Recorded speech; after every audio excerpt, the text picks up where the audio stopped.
Cult zaid Khan ಅವರ ನಟನೆಯ ಮತ್ತೊಂದು ಸಿನಿಮಾ ಇತ್ತೀಚೆಗಷ್ಟೇ ಸಿನಿಮಾದ ಒಂದು ಸಾಂಗ್ ರಿಲೀಸ್ ಆಗಿ ದೊಡ್ಡ ಮಟ್ಟದ ಹಿಟ್ ಆಗಿರುವಂಥದ್ದು. ಸೊ ಈ ಸಿನಿಮಾದ ಬಗ್ಗೆ ಮಾತನಾಡೋಕ್ಕೆ ನಮ್ಮ ಜೊತೆಗೆ ಸಿನಿಮಾದ ನಿರ್ದೇಶಕರಾದಂಥ ಅನಿಲ್ ಅವರು ನಮ್ಮ ಜೊತೆ ಇದ್ದಾರೆ. ಬನ್ನಿ ಮಾತಾಡ್ಸೋಣ. ಸರ್ ನಮಸ್ತೆ. ನಮಸ್ತೆ. ಹೇಗಿದ್ದೀರಿ ಸರ್? ಆರಾಮ್ ಸರ್. ಎಸ್, ಪ್ರತಿ ಬಾರಿ ನಿಮ್ಮ ಡೈರೆಕ್ಷನ್ ಅಂತ ಬಂದರೆ ಆ ಸಿನಿಮಾದಲ್ಲಿ ಏನೋ ಒಂದು ಒಳ್ಳೆ ಮೆಸೇಜ್ ಆಗಲಿ ಅಥವಾ ಒಂದು ಎಂಟರ್ಟೈನಿಂಗ್ ಕಂಟೆಂಟಲ್ಲಿ ಇದ್ದೇ ಇರುತ್ತೆ ಅನ್ನೋದು ನಂಬಿಕೆ. ಸೊ ಅದನ್ನು ನಿಮ್ಮ ಆರಂಭದ ಸಿನಿಮಾದಿಂದ ಇಲ್ಲಿ ತನಕ ಅದನ್ನು ನಿಜ ಮಾಡ್ಕೊಂಡು ಬಂದಿದ್ದೀರಿ. ಸೊ ಕಲ್ಟ್ ನಾವು ಹೇಳ್ತಾ ಇದ್ದೀವಿ ಆರಾಮ್ಸೆ ಅಂದರೆ ಇಂಡಸ್ಟ್ರಿನಲ್ಲಿ ಒಂದು ಕಲ್ಟ್ ಸ್ಟೈಲ್ ಸಿನಿಮಾ ಬರಬೇಕು ಅಂತ ಅಂದ್ಬಿಟ್ಟು ಎಲ್ಲ ಸಾಮಾನ್ಯವಾಗಿ ಬರುವಂಥ ಮಾತು. ಬಟ್ ಟೈಟಲ್ಲೇ ಕಲ್ಟ್ ಇಟ್ಟಿದ್ದೀರಿ, ಏನು ವಿಷಯ ಅಂತ ಇದು? ಇಲ್ಲ, ಅದೇ ಈಗ ನೀವು ಹೇಗೆ ಹೇಳ್ತಿದ್ದೀರಾ ಹಾಗೆಯೇ ಎಲ್ಲ ಪ್ರತಿಯೊಬ್ಬರು ಯೂತ್ಸರ ಬಾಯಲ್ಲೂ ನಾನು ಕೇಳ್ತಿದ್ದೆ. ಯಾರು ನೋಡ್ರಿ, ಈಗ IPL ನಡಿಬೇಕಾದ್ರೆ ನೋಡ್ತಿದ್ದೆ ಕಲ್ಟ್ ಶಾಟ್ ಗುರು, ಸಖತ್ ಕಲ್ಟ್ ಶಾಟ್ ಅನ್ನೋರು. ಆಮೇಲೆ ಕೆಲವರು ಅವ್ರವ್ರ ಸ್ಟಾರ್ ಸಿನಿಮಾಗಳು ನೋಡಿದಾಗ ನಮ್ಮ ಬಾಸ್ ಕಲ್ಟಾಗಿ ಮಾಡಿದ್ದಾರೆ, ಸಿನಿಮಾ ಕಲ್ಟ್ ಸೀನು, ಈ ಥರ ಪ್ರತಿಯೊಂದ್ರೂ ಆ ಥರ ಹೇಳ್ತಾ ಬರ್ತಾ ಇರಲ್ಲ. ಸೊ ಅದ್ರ ಬಗ್ಗೆ ನನಗೊಂದು ಕ್ಯೂರಿಯಾಸಿಟಿ ಇತ್ತು. ಸೊ ನನ್ನ ಬ್ಯಾನರ್ ರಿಜಿಸ್ಟರ್ ಕೂಡ ಮಾಡಿಸಿಟ್ಟಿದ್ದೆ. ಅದಾದಮೇಲೆ ಈ ಕಥೆನೂ ಆ ಟೈಟಲ್ಲು ಮ್ಯಾಚ್ ಆಗೋ ಥರನೇ ಕತೆ, ಸ್ಕ್ರೀನ್ ಪ್ಲೇ ಎಲ್ಲ ಹೋಯ್ತು. ಒಂದು ಕಲ್ಟಿಸಮ್ ಈ ಕಂಟೆಂಟ್ ಒಳಗೆ ಕೂರ್ತಾ ಹೋಯ್ತು.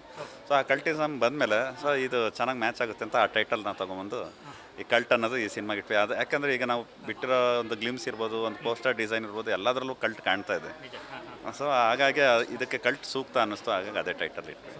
ಸೊ ಬನಾರಸ್ ಮೂಲಕ ಒಂದು ತಮ್ಮ ಮೊದಲ ಸಿನಿಮಾದಲ್ಲೇ ಒಂದು ನಂಬಿಕೆ ಇಡುವಂಥ ಒಂದು ಪ್ರತಿಭೆಯಾಗಿ ನಾಯಕನಾಗಿ ಬಂದಂಥವ್ರು ಜೈದ್ ಖಾನ್ ಅವರು. ಸೊ ಅವರಿಗೆ ಈ ಥರದೊಂದು ಕಥೆಯನ್ನು ಕಲ್ಟನ್ನು, ಯಾಕೆಂದರೆ ಫಸ್ಟ್ ಸಿನಿಮಾದಲ್ಲಿ ನೋಡಿದಾಗ ಮನೆ ಮಗ ಅನ್ನೋ ಥರ ಇತ್ತು, ಅಂದರೆ ಪಕ್ಕದ ಮನೆ ಹುಡುಗ ಅನ್ನೋ ಥರ ತುಂಬ ಆ್ಯಪ್ಟ್ ಆಗುವಂಥ ಒಂದು ಪಾತ್ರ ಅದು. ಅದನ್ನು ಹೊರತುಪಡಿಸಿ ತುಂಬ ಔಟ್ ಆ್ಯಂಡ್ ಔಟ್ ಮಾಸ್ ಲುಕ್ಕಲ್ಲಿ ಅವ್ರನ್ನ ಕರ್ಕೊಬರ್ತಿದ್ರು ಈಗ. ಸೊ ಏನು ಆ ಥರ ಯೋಚನೆ ಜೈದಲ್ಲಿ ಈ ಥರದೊಂದು ಕಂಟೆಂಟ್ ಇದೆ, ಅವ್ರನ್ನ ತೆಗಿಬೋದು ಅನ್ನುವಂಥ ವಿಚಾರ ಹೇಗೆ ಬಂತದು ಅಂತ?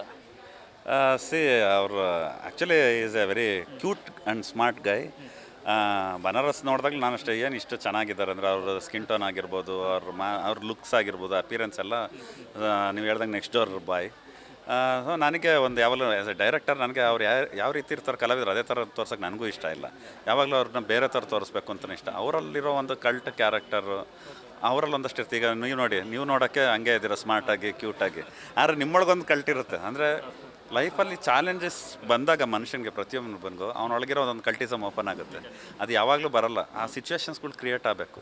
ಯಾವಾಗ ಆ ಸಿಚುವೇಶನ್ಸ್ ಕ್ರಿಯೇಟ್ ಆಗುತ್ತೆ ಅಂಥ ಸಿಚುವೇಷನಲ್ಲಿ ತನ್ನೊಳಗಿರೋ ಒಂದು ಕಲ್ಟ್ ಕ್ಯಾರೆಕ್ಟರ್ ಆಚೆ ಬರುತ್ತೆ. ಅದು ಈ ಸಿನಿಮಾಲಿ ನೀವು ನೋಡಬೇಕು. ಯಾವಾಗ ಅಂಥ ಸಿಚುವೇಶನ್ಸ್ ಏನೇನು ಬರುತ್ತೆ, ಯಾವಾಗ ಒಂದು ಕಲ್ಟ್ ಕ್ಯಾರೆಕ್ಟರ್ ಆಚೆ ಬರುತ್ತೆ ಅನ್ನೋದು ನೀವು ಸಿನಿಮಾ ಮುಖಾಂತರ ನೋಡಬೇಕು.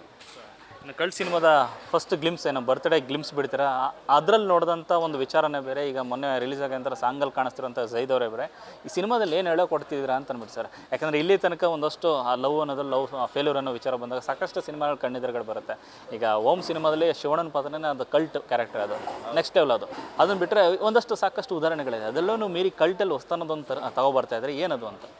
ಇಲ್ಲ, ಕರೆಕ್ಟ್ ನೀವು ಹೇಳಿದೆ. ಓಮ್ ಸಿನಿಮಾದಾಗ ಶಿವಣ್ಣ ಅವ್ರಿಗಿನ್ನ ಕಲ್ಟಿಸಮ್ ಇನ್ಯಾರಲ್ಲೂ ನೋಡಿಲ್ಲ ನಾವು. ಆವಾಗ ಚಿಕ್ಕ ವಯಸ್ಸಿಂದನೂ ಆ ಕಲ್ಟಿಸಮ್ನ ಅವರು ಆ ಕಾಲಕ್ಕೆ ಎತ್ತು ತೋರಿಸಿರೋಂಥವ್ರು. ಸೊ ಅವಾಗ ಹೆಂಗೆ ಯೂತ್ಫುಲ್ಲಾಗಿ ಅವ್ರು ಏನು ಮಾಡಿದ್ರು, ಈಗ ಯೂತ್ಫುಲ್ಲಾಗಿ ಇದು ಬೇರೆ ಥರ. ಹಂಗನ್ಬಿಟ್ಟು ರೌಡಿಸಮ್ ಆ ಥರ ಸಿನಿಮಾ ಅಲ್ಲ. ಪ್ರತಿಯೊಂದು ಏನೊಂದು ಜನ್ರೇಷನ್ ಅಂತೀವಿ, ಈಗಿನ ಯೂತ್ಸ್ ಏನು ಕಾಲೇಜ್ ಗೋಯಿಂಗ್ ಸ್ಟೂಡೆಂಟ್ಸ್, ಹೈಸ್ಕೂಲ್ಗೆ ಹೋಗ್ತಿದ್ದಾರೆ, ಪ್ರತಿಯೊಬ್ಬರು ನೋಡಲೇಬೇಕು. ಅಂದರೆ ಇದರಲ್ಲಿ ಫ್ಯಾಮಿಲಿಗೂ ಕೂಡ ವಿಷಯಗಳು ಸಾಕಷ್ಟಿದೆ, ತುಂಬಾ ಇದೆ. ಯಾಕಂದರೆ ಪೇರೆಂಟ್ಸ್ಗಳು ಅಷ್ಟೇ. ಈಗ ಮಕ್ಕಳು ಹೊರಗಡೆ ಹೋಗ್ತಾರೆ. ಸೊ ಮನೇಲಿರೋ ಮಕ್ಕಳು ಇದೇ ಥರ ಹೊರಗಡೆ ಇರ್ತಾರೆ ಅಂದ್ಕೊಂಡಿರ್ತಾರೆ. ಹೊರಗಡೆ ಎಲ್ಲರೂ ಅದೇ ರೀತಿ ಇರ್ತಾರೆ ಅಂತ ಗೊತ್ತಿಲ್ಲ. ಯಾಕಂದರೆ ಅವ್ರ ಫ್ರೆಂಡ್ ಸರ್ಕಲ್ ಬೇರೆ ಆಗುತ್ತೆ, ಅವ್ರದ್ದು ಸರ್ಕಮ್ಟೆನ್ಸ್ ಬೇರೆ ಇರುತ್ತೆ. ಯಾವ್ಯಾವ ರೀತಿ ಬೇಕಾದ್ರೂ ಬೆಳಿಬೋದು. ಅವ್ರ ಲೈಫಲ್ಲಿ ಬೇರೆ ಏನೇನೋ ನಡೀತಾ ಇರುತ್ತೆ. ಒಂದು ಏಜಿಗೆ ಬಂದಾಗ ಚಿಕ್ಕ ಮಕ್ಕಳು ಬಂದು ಹೇಳ್ಕೊತಾರೆ ನಮ್ಗೆ ಇದು ಬೇಕು ಅದು ಬೇಕು ಅಂತ. ಟೀನೇಜರ್ಸ್ಗಳು ಕೆಲವು ವಿಷಯಗಳ್ನ ಅವರು ಶೇರ್ ಮಾಡ್ಕೊಳಕ್ಕಾಗಲ್ಲ ಪೇರೆಂಟ್ಸ್ ಜೊತೆ. ಸೊ ಈ ಸಿನಿಮಾ ನೋಡಿದ್ರೆ ಪೇರೆಂಟ್ಸೂ ಫ್ರೆಂಡ್ ಥರ ನೋಡಬೇಕು, ಅವ್ರ ಹತ್ರ ಶೇರ್ ಮಾಡ್ಕೊಬೇಕು. ಆವಾಗಲೇ ಕ್ಲಾರಿಟಿ ಸಿಗೋದು ಮಕ್ಳ ಬಗ್ಗೆ ಅನ್ನೋದು ಇವ್ರಿಗೂ ಗೊತ್ತಾಗುತ್ತೆ. ಪೇರೆಂಟ್ಸ್ ಇಷ್ಟು ರೆಸ್ಪಾನ್ಸಿಬಿಲಿಟಿಯಿಂದ ನಮ್ಮನ್ನು ಹೊರಗಡೆ ಬಿಟ್ಟಾಗ ನಾವು ಎಷ್ಟು ಜವಾಬ್ದಾರಿತ್ವಾಗಿ ಬದುಕಬೇಕು ಅನ್ನೋದು ಈಗಿನ ಯೂತ್ಸ್ಗೂ ಗೊತ್ತಾಗುತ್ತೆ. ಆ ಥರದ್ದು ಒಂದು ಸ್ಕ್ರಿಪ್ಟ್ ಇರೋವಂಥ ಸಿನಿಮಾ ಇದು.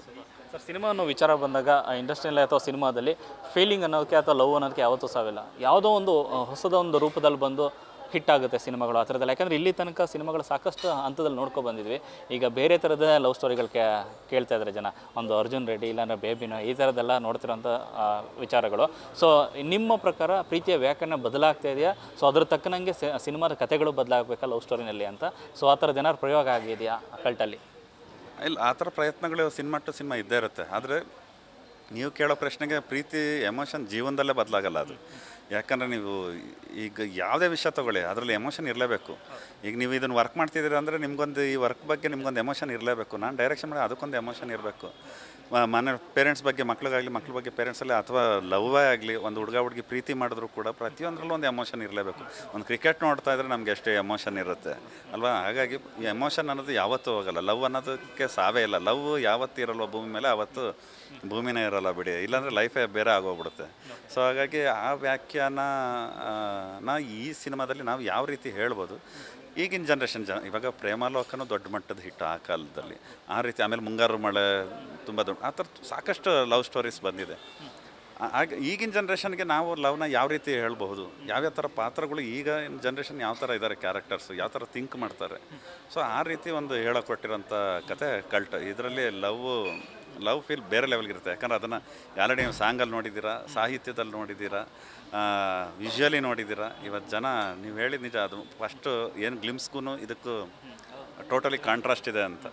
ಸೊ ಆ ಥರ ನಾವು ಪ್ರತಿಯೊಂದು ಕಂಟೆಂಟ್ ಬಿಡ್ತಾ ಹೋದಾಗಲೂ ಆಡಿಯನ್ಸ್ ಕನ್ಫ್ಯೂಸ್ ಆಗ್ತಾರೆ, ಒಂದು ಕ್ಲಾರಿಟಿಗೆ ಬರ್ತಾರೆ. ಈ ಸಿನಿಮಾ ಬೇರೆನೋ ಇದೆ, ಇದು ನೋಡಲೇಬೇಕು ಅನ್ನೋದು ಖಂಡಿತ ಎಲ್ಲರೂ ನಂಬ್ಕೊಂಡು ಬಂದೇ ಬರ್ತಾರೆ. ಆ ನಂಬಿಕೆಗೆ ನಾನು ಯಾವತ್ತೂ ಮೋಸ ಮಾಡಲ್ಲ. ಆ್ಯಸ್ ಎ ಡೈರೆಕ್ಟರ್ ಆಗಿ, ಆ್ಯಸ್ ಅನ್ ಆರ್ಟಿಸ್ಟ್ ಆಗಿ, ಜಾಹಿದ್ ಆಗಿರ್ಬೋದು, ಮಲೈಕಾ ಆಗಿರ್ಬೋದು, ರಚಿತಾ ರಾಮ್ ಅವರಾಗಿರ್ಬೋದು, ಎಲ್ಲ ಪಾತ್ರಗಳನ್ನು ಅದ್ಭುತವಾಗಿ ಟು ದ ಕೋರ್ ಪರ್ಫಾರ್ಮ್ ಮಾಡಿಬಿಟ್ಟಿದ್ದಾರೆ.